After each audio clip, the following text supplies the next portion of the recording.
dining table we had had ever since we first got married, and it wasn't a table, it was kind of a card table.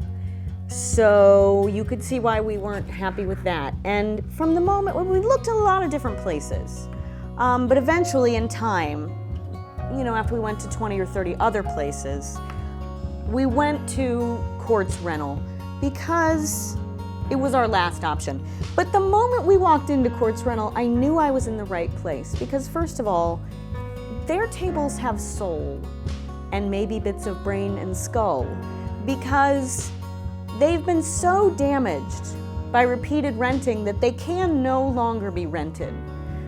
Whether people have been murdered on them or they've simply been fornicated upon publicly.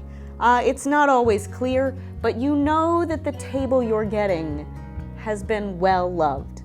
And that's what I liked about our table, knowing that it had that history, also the beautiful finish that was scraped off in 7 or 8 places, the craftsmanship that made the table not entirely level from the moment we left the store.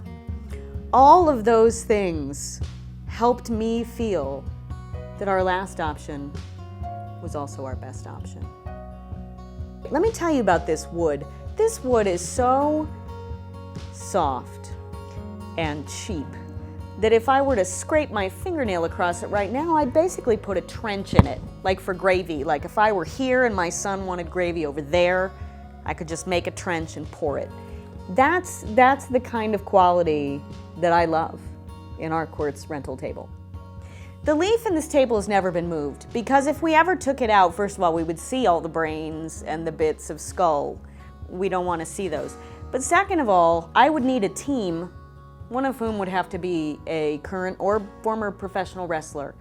And since I don't know any of those, I feel leaving the leaf in is the best choice, even though we're a family of 3 and have no need for the leaf to be in at all times.